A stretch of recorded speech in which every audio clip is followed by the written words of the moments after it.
अब्बास आपसे भी सवाल कर लेते हैं, समाजवादी पार्टी से हमारे साथ हैं शहजाद जी। क्योंकि तमाम जो घटनाएं होती है देश में, तमाम जो चीजें चल रही हैं वो आप भी देख रहे हैं और शरद त्रिवेदी जी को भी आप सुन रहे थे। ऑक्सीजन देने का काम आप लोग करते हैं। जब इस तरीके की घटनाएं होती हैं तो फिर सवाल ये उठने लगता है कि जानकर विशेष धर्म के लोगों को टारगेट किया जा रहा है, ऐसा क्यों सर?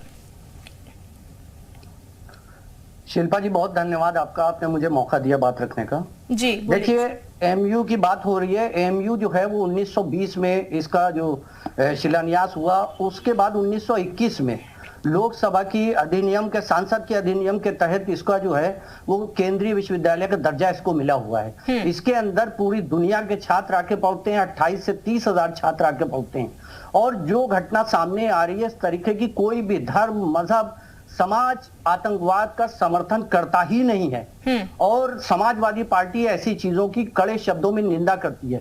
एटीएस अपना काम कर रही है। जो लोग भी इसमें शामिल है, आतंकवाद की घटनाओं में शामिल हैं, ब्रेन वॉश कर रहे हैं, उन सब की हम कड़े शब्दों में निंदा करते हैं और सख्त से सख्त कार्रवाई की बात करते हैं। और दूसरी चीज ये है कि जो विपक्ष पे आरोप लगा रहे हैं कि विपक्ष जो है वो उनको ऑक्सीजन का काम करता है। हमको बता दें भारतीय जनता पार्टी के प्रवक्ता कि कब विपक्ष ने आतंकवाद का समर्थन किया है। आप धर्म के चश्मे से अगर बात करना चाह रहे हैं तो वो धर्म के चश्मे से नहीं होगी बात। समाज के अंदर जो गलत है उसको गलत कहा जाएगा। आतंकवाद का समाजवादी पार्टी ने कभी समर्थन नहीं किया है। हम अभी भी आपसे यही आपके चैनल के ऊपर कह रहे हैं, एटीएस अपना काम कर रही है, सख्त सख्त कार्रवाई होना चाहिए। लेकिन साथ ही अब ये देखना होगा कि ये जो घटनाएं आ रही हैं, केंद्र में भारतीय जनता पार्टी की सरकार है, उत्तर प्रदेश के अंदर जनता पार्टी की सरकार, ये कैसे घटनाएं हो रही है, कहां लापरवाही हो रही है, हमको ये भी देखना होगा। ये जो आरोप लगा के अपना दामन बचाने की कोशिश करते हैं, ये गलत है। ठीक, आरोप लगा के अपना दामन बचाने की कोशिश करते हैं। शरद त्रिवेदी जी से मैं जवाब जरूर लूंगी इस पे, लेकिन पहले मैं जरा पूर्व डीजीपी साहब के पास चलती हूँ। ए के जैन साहब भी हमारे साथ जुड़े हैं, उसके बाद शरद जी के पास में जाऊंगी आपका जवाब लेने के लिए। ए के जैन साहब, जो पूरी सिचुएशन है, जो पूरी घटनाएं हो रही हैं इस देश में, नौजवान जो है वो कहा जाता है नौजवान ही देश का भविष्य है, लेकिन नौजवानों को, खासकर कुछ एक खास तबके के नौजवानों को इस तरीके से बरगलाया जा रहा है कि वो आतंकवाद की तरफ बढ़ रहा है। और राजनीतिक तौर पर हो, चाहे भले ही अपना लाभ लेने के लिए हो, लेकिन उनका इस्तेमाल हो रहा है और ये इस्तेमाल देश के लिए सही नहीं है, भविष्य के लिए सही नहीं है। लेकिन सर, इस पर रोक जब लगाई जाती है तो कई सवाल उठते हैं और ये हमने देखा है किस तरीके से पॉलिटिसाइज करने की कोशिश की जाती है। देखिए, पॉलिटिसाइज करने की कोई भी कोशिश करे, मेरा ये मानना है कि फैक्ट्स के ऊपर बेस्ड एक्शन होना चाहिए जी।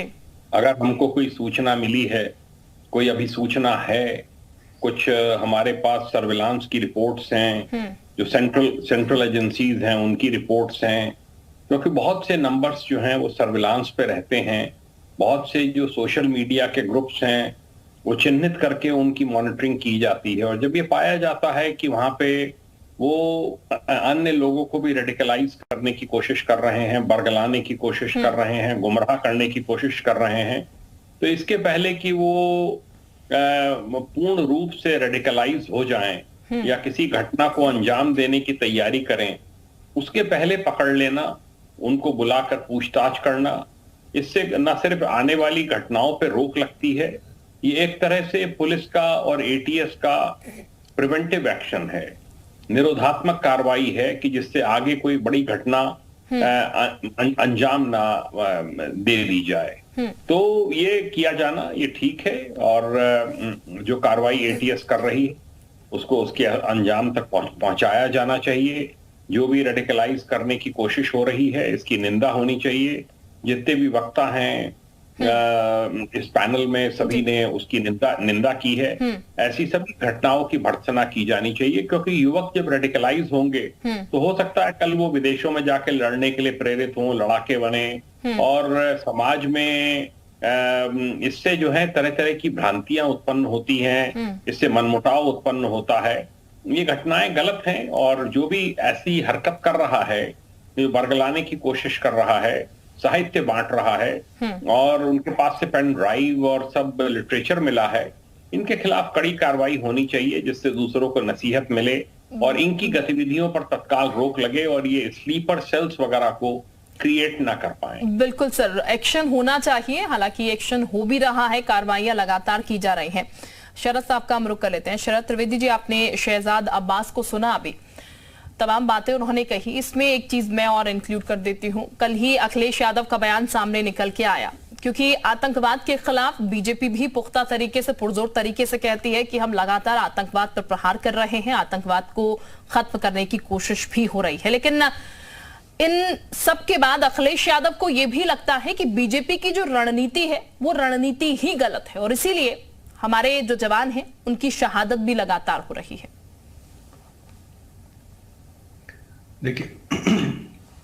देखिए शिल्पा जी, उनके तो पिता खुद भारत के रक्षा मंत्री थे। अगर वो इस तरह की बातें कह रहे हैं तो बहुत ही दयनीय और दुखी करने वाली चीज है। भारतीय जनता पार्टी, जिस दिन से भारतीय जनता पार्टी की सरकार आई है, आप देखें 2014 के बाद ये जो आतंकी घटनाएं बंद हुई हैं भारत में, इसलिए नहीं कि सारे आतंकी जो सन्यासी बन गए हैं, उनके ऊपर इतनी सख्त कार्रवाई करी गई है। जहां स्लीपर सेल बनता है वहीं उसको निपटा दिया जाता है। वो स्लीपर है, वो उसको स्लीप करा दिया जाता है। कहीं भी कोई भी आप देखें कि पूरे भारत में बंबई, कलकत्ता, मद्रास, बैंगलोर, हैदराबाद, उत्तर प्रदेश में बनारस, गोरखपुर, लखनऊ, रायबरेली, हर जगह बम फट रहे थे। एकदम से सब कैसे बंद हो गए?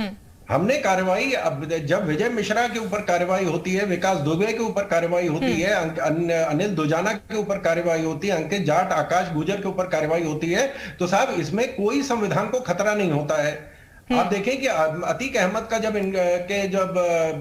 केस में जब पहला इनकाउंटर हुआ था, वो था विजय चौधरी, क्योंकि वो सेकुलर नहीं था, इसलिए उसके केस में ये बताया गया कि साहब फेक इनकाउंटर, क्योंकि सारे इनकाउंटर फेक ही होते हैं, ये हमारे राजनीतिक दल मानते हैं। उसके बाद जब असद का इनकाउंटर हुआ तो साहब देखिए, ये जो है वो एक कम्युनिटी को टारगेट किया जा रहा है। और जब अरबाज उसके बेटे का इनकाउंटर हुआ तो संविधान बिल्कुल खत्म हो गया, संविधान की हत्या हो गई है। उससे पहले संविधान को खरोंच नहीं आती है। ये आप जो बार बार हर चीज में ये बताने की कोशिश कर रहे हैं कि साहब एक सेकुलर है और बाकी नॉन सेकुलर है। हमने कार्रवाई बिल्कुल किसी भी द्वेष से या किसी भी लक्ष्य को लेकर हमने कार्रवाई नहीं करी। हमारा सिर्फ एक टारगेट है कि कोई आतंकी घटना भारत में नहीं होगी। आप देखें, जैसे ही इस तरह की सेल पैदा करने की कोशिश की जाती, तुरंत कार्रवाई होती है। उत्तर प्रदेश में ही मैंने आपको पहले ही बताया, मलियाबाद में लोग 6 आतंकी पकड़े गए थे, वहीं उनको कुचल दिया गया। उससे पहले गोरखपुर में जब मंदिर में जाके एक मारने की कोशिश करी गई थी, उसको वहीं पकड़ लिया गया।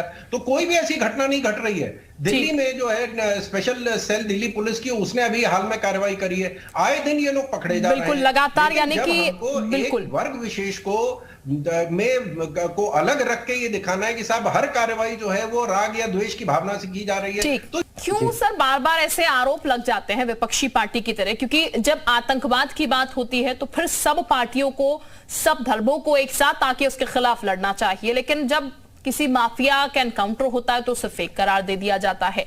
जब किसी यूनिवर्सिटी से इस तरीके के लोग सामने निकल के आते हैं और किसी एक पर्टिकुलर यूनिवर्सिटी से बार बार ऐसी चीजें, ऐसी घटनाएं सामने आती हैं, उसके बाद सवाल तब भी यही खड़ा होता है कि एक खास समुदाय को टारगेट किया जा रहा है। ये चीजें क्यों सर?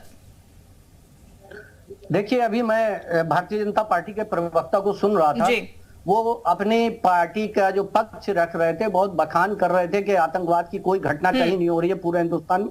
अच्छी बात है, हम उसका स्वागत करते हैं। कोई भी, जब से संविधान बना है तब से कोई भी धर्म, जाति हो, वो आतंकवाद का समर्थन नहीं करती है। जो भी घटना हुई है, किसी ने उसका समर्थन नहीं किया, हमेशा सबने उसकी निंदा की है। हम आपके चैनल के ऊपर बैठ के इसकी सख्त मजम्मत करते हैं, उसकी निंदा करते हैं और यही कहते हैं एटीएस सख्त से सख्त कार्रवाई, जो लोग भी हुए हैं उन सब के खिलाफ कार्रवाई होना चाहिए। बिल्कुल।